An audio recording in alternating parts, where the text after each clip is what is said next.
সেইটো হ'ল যে আমাৰ বৰ্তমানৰ যিখন চৰকাৰ সেই চৰকাৰখনে বিভিন্ন উন্নয়নমূলক দেশৰ ব্যৱস্থা কৰিছে, কিছুমান কাম কাৰ্যত পৰিণত কৰিছে, কিছুমান আধৰুৱা কৰিছে বা যি নহওক সেইখিনি কাম কৰি যোৱাৰ মাজতে শিক্ষাৰ উন্নয়নৰ কাৰণে তেওঁলোকে বিভিন্ন পদক্ষেপ লৈছে। আৰু তাৰপিছতে এই শেহতীয়াকৈ নগাঁৱৰ পৰা মেজিক আৰু ই ৰিক্সা এই সৰু সৰু উপাৰ্জনৰ যিকেইটা পথৰ যিখিনি সৰু সৰু মানুহ তেওঁলোকৰ উপাৰ্জনক ব্যাঘাত জন্মায় ইয়াৰ পৰা মেজিকৰ ষ্টেণ্ডটো উঠাই দিয়াটো বোধ কৰোঁ এই ব্যৱস্থাটোত বোধ কৰোঁ চৰকাৰ চকু পৰা নাই। কিয়বা আমাৰ যিসকল জিলাৰ বিষয়া আছে, বিভাগীয় বিষয়া আছে, তেওঁলোকে কথাবোৰ স্পষ্টভাৱে আৰু শুদ্ধ ৰূপত চৰকাৰৰ আগত উত্থাপন কৰিব পৰা নাই। গতিকে যিসকল অদূৰদৰ্শী অফিচাৰে তেওঁলোকৰ সোফাত বহি ফেনৰ তলত থাকি এচিৰ ঠাণ্ডা লৈ চিন্তা কৰে, তেওঁলোকে কেতিয়াও সৰ্বসাধাৰণ মানুহৰ কথা ভাবিব নোৱাৰে। হয়, চৰকাৰে সৰু সৰু মানুহখিনিৰ কাৰণে হিতাধিকাৰীৰ সৃষ্টি কৰিছে, বিনামূলীয়া চাউল দিছে, বিনামূলীয়া ঘৰ দিছে, বহুত কাম কৰিছে। কিন্তু এই যে ল'ৰা ছোৱালী স্কুললৈ আহিবলৈ দুখীয়া মানুহে চিকিৎসাৰ কাৰণে চহৰৰ এখন হস্পিটেল বা এখন নাৰ্ছিং হোমলৈ আহিবলৈ বিচাৰে, তেতিয়া তেওঁলোকে যিমান সহজতে আহিব পাৰিছিল, এতিয়া চিটি বাছৰ ব্যৱস্থা কৰিলে সেই সুবিধাটো নাথাকিব। কাৰণ চিটি বাছ এখন এটা নিৰ্দিষ্ট সময়তহে আহিব। এনেকুৱা নহ'ব যে গুৱাহাটী বা দিল্লী মুম্বাইৰ নিচিনাকৈ 5 মিনিটৰ মূৰে মূৰে চিটি বাছ গৈছে আহিছে, তেনেকুৱা ব্যৱস্থাটো আমাৰ কৰিব নোৱাৰে। কাৰণ নগাঁও এখন সৰু চহৰে এখন এতিয়াও চিটিৰ পৰ্যায়লৈ যোৱা নাই। গতিকে মই ভাবোঁ যিসকলে এই ব্যৱস্থাটো গ্ৰহণ কৰিব খুজিছে, চিটি টাউনৰ মাজৰ পৰা মেজিক বা ই ৰিক্সা চলাচল বন্ধ কৰিব খুজিছে, সেইটো অবিজ্ঞানসন্মত আৰু অদূৰদৰ্শিতাৰ কৰিছে। আৰু মই ভাবোঁ এই কথাখিনি চৰকাৰে আৰু জিলা বিষয়ববীয়াসকলে এটা সুস্থ মগজুৰে বিচাৰ কৰি এটা ইতিবাচক পদক্ষেপ গ্ৰহণ কৰিব। বৰঘাট বাইপাছৰ পৰা এই বাইপাছলৈকে যিসমূহ গাড়ী আহিব, মই যিটো কথা ইতিমধ্যে আপোনালোকক কৈছোঁ যে ননৈৰ পৰা যদি কোনোবা এজন ছাত্ৰ আহে, তেওঁ আহি পেলাই আদবাটত নামি পেলাই আকৌ এখন বেলেগ গাড়ী ধৰিবলগীয়া হ'ব। গতিকে এইটো এটা সাংঘাতিক ধৰণে মানে সাধাৰণ মানুহৰ কাৰণে অতি কষ্টকৰ হৈ পৰিব। আৰু ভাড়াৰ ক্ষেত্ৰতে আমি দেখিছোঁ যে যদি কামপুৰৰ পৰা কোনোবা এজন লোক বৰঘাট বাইপাছলৈ এতিয়া আহে, সেয়া বাছেই হওক বা মেজিকেই হওক, তেওঁলোকে দিব লাগিব 50 টকা। তাৰপাছত আকৌ সাধাৰণ লোকৰ ক্ষেত্ৰত সেইটো তেওঁলোকে কৈছে যে বৰঘাট বাইপাছৰ পৰা আকৌ নগাঁও টাউনলৈ আহোঁতে তেওঁলোকে পুনৰাই দিব লাগিব 20 টকা।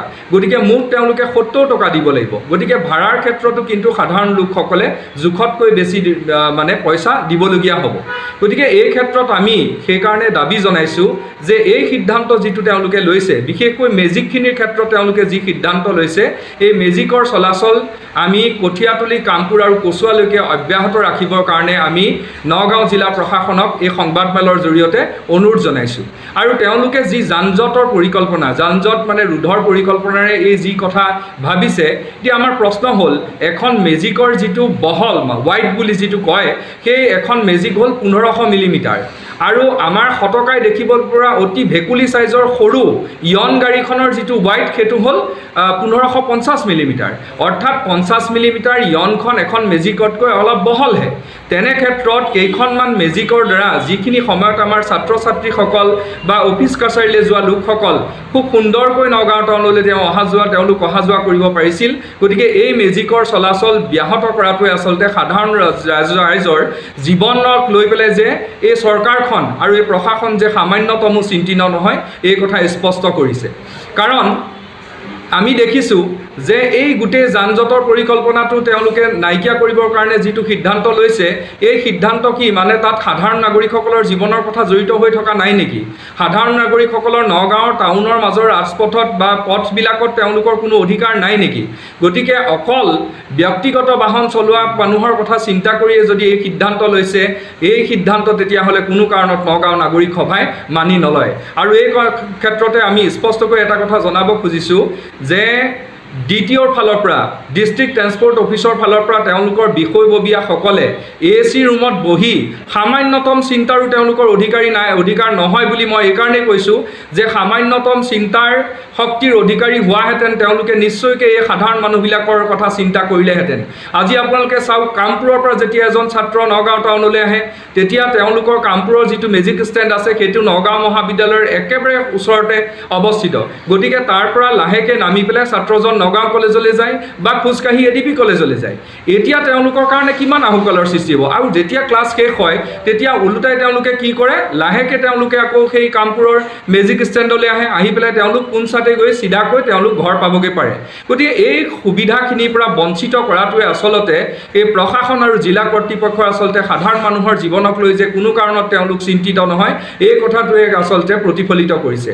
আৰু এটা কথা আমি স্পষ্টকৈ কওঁ যে এই যে বাছ আস্থানসমূহ আছে, এই যিমানবিলাক ব্যক্তিগত বাছ আস্থান আছে, এই বাছ আস্থানবিলাকৰ মাজৰ কিবা উৰিয়াউৰিৰ কাৰণে কিবা কাৰণত যদি এই সিদ্ধান্তত উপনীত হোৱা হৈছে বা তেওঁলোকৰ কাৰণে যদি কিবা কৰা হৈছে তেতিয়াহ'লে কিন্তু আমি ইয়াৰ স্পষ্টকৈ বিৰোধিতা কৰিম। আৰু এই ক্ষেত্ৰতে আমি সেইকাৰণে কৈছোঁ আৰু আমি জিলা কৰ্তৃপক্ষক ইতিমধ্যে অনুৰোধ জনাইছোঁ যে আমি ইতিমধ্যে দেখিছোঁ যে পুৰণি যিটো DTO অফিচ আছিল সেইটো কিন্তু এতিয়া পৰিত্যক্ত অৱস্থাত আছে। আমাৰ যিটো ASTC বাছ আস্থান আছিল সেই বাছ আস্থান আজিৰ তাৰিখত অব্যৱহৃত হৈ আছে। গতিকে জিলা কৰ্তৃপক্ষক আমি আহ্বান জনাইছোঁ যে ASTCৰ যিটো বাছ আস্থান আছে সেই বাছ আস্থান তেওঁলোকে ব্যৱহাৰ কৰক। তেওঁলোকে অন্ততঃ সেই মেজিক স্থান হিচাপে ডেজিগনেটেড এটা প্লেচ হিচাপে তেওঁলোকে এই বাছ আস্থানটো ব্যৱহাৰ কৰিবৰ কাৰণে আমি অনুৰোধ জনালোঁ।